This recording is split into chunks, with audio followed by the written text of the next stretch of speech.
Tomas and the Library Lady by Pat Mora, illustrated by Raul Colon. Tomas and the Library Lady. It was midnight. The light of the full moon followed the tired old car. Tomas was tired too, hot and tired. He missed his own bed in his own house in Texas. Tomas was on his way to Iowa again with his family. His mother and father were farm workers. They picked fruit and vegetables for Texas farmers in the winter and for Iowa farmers in the summer. Year after year they bumped along in their rusty old car. "Mama," whispered Tomas, "if I had a glass of cold water, I would drink it in large gulps. I would suck the ice. I would pour the last drops of water on my face." Tomas was glad when the car finally stopped. He helped his grandfather, Papa Grande, climb down. Tomas said, "Buenos noches," good night, to Papa, Mama, Papa Grande, and to his little brother, Enrique. He curled up on the cot in the small house that his family shared with the other workers. Early the next morning, Mama and Papa went out to pick corn in the green fields. All day they worked in the hot sun. Tomas and Enrique carried water to them. Then the boys played with a ball Mama had sewn from an old teddy bear. When they got hot, they sat under a tree with Papa Grande. "Tell us the story about the man in the forest," said Tomas. Tomas liked to listen to Papa Grande tell stories in Spanish. Papa Grande was the best storyteller in the family. "En un tiempo pasado," Papa Grande began, "once upon a time, on a windy night, a man was riding a horse through a forest. The wind was howling, whoo, and the leaves were blowing, whoosh, whoosh. All of a sudden, something grabbed the man. He couldn't move. He was too scared to look around. All night long he wanted to ride away, but he couldn't. How the wind howled, whoo, how the leaves blew, how his teeth chattered. Finally, the sun came up.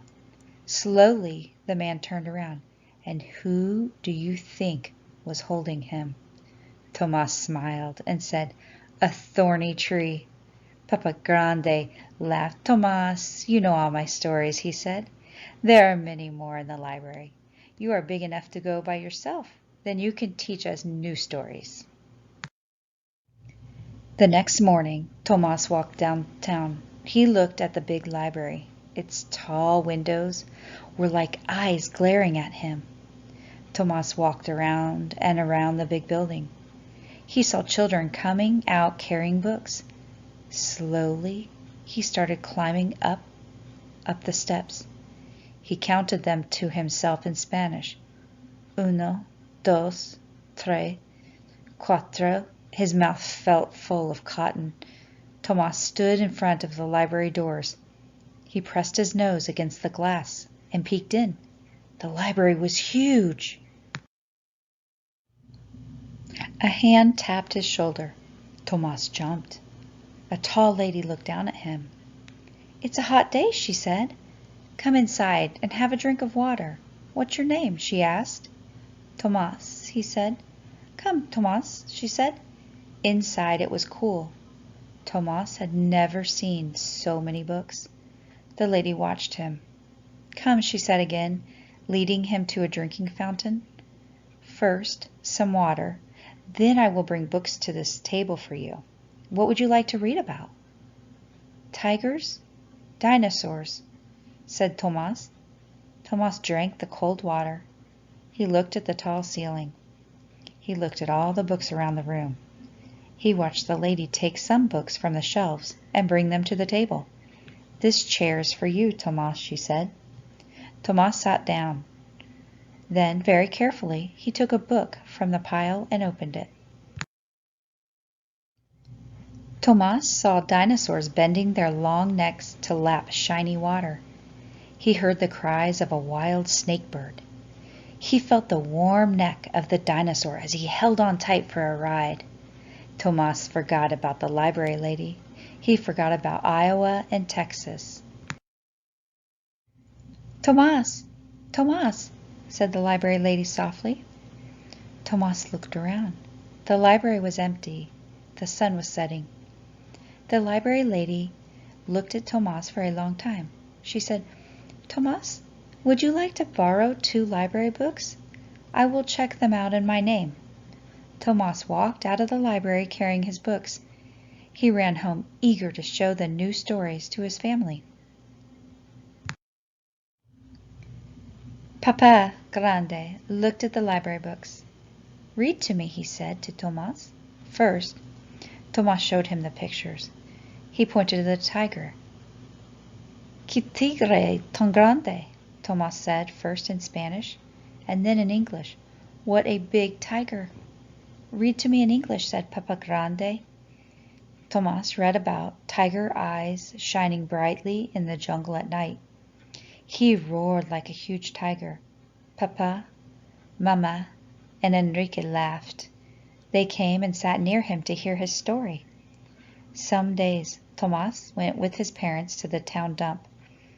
They looked for pieces of iron to sell. Enrique looked for toys. Tomas looked for books. He would put the books in the sun to bake away the smell.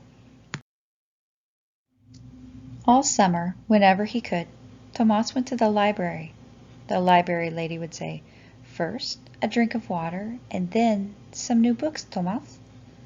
On quiet days, the library lady said, "Come to my desk and read to me, Tomas." Then she would say, "Please teach me some new words in Spanish." Tomas would smile. He liked being the teacher. The library lady pointed to a book. "Book is libro," said Tomas. "Libro," said the library lady. "Pájaro," said Tomas, flapping his arms. The library lady laughed. "Bird," she said. On days when the library was busy, Tomas read to himself. He'd look at the pictures for a long time. He smelled the smoke at an Indian camp. He rode a black horse across a hot, dusty desert. And in the evenings, he would read the stories to Mama, Papa, Papa Grande, and Enrique. One August afternoon, Tomas brought Papa Grande to the library. The library lady said, "Buenos tardes, señor." Tomas smiled. He had taught the library lady how to say "Good afternoon, sir," in Spanish. "Buenos tardes, señora," Papa Grande replied. Softly, Tomas said, "I have a sad word to teach you today. The word is adios. It means goodbye." Tomas was going back to Texas. He would miss this quiet place, the cool water, the many books. He would miss the library lady. "My mother sent this to thank you," said Tomas, handing her a small package. "It is pan dulce, sweetbread. My mother makes the best pan dulce in Texas." The library lady said, "How nice, how very nice. Gracias, Tomas, thank you." She gave Tomas a big hug. That night, bumping along again in the tired old car, Tomas held a shiny new book, a present from the library lady. Papa Grande smiled and said, "More stories for the new storyteller?" Tomas closed his eyes. He saw the dinosaurs drinking cool water long ago. He heard the cry of the wild snake bird. He felt the warm neck of the dinosaur as he held on tight for a bumpy ride. A note about the story. Tomas Rivera was born in Crystal City, Texas in 1935. A migrant worker who valued education, Tomas Rivera became a writer, a professor, a university administrator, and a national education leader.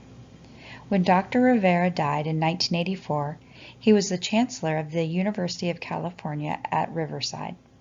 The campus library now bears the name of the boy who was encouraged to read by a librarian in Iowa.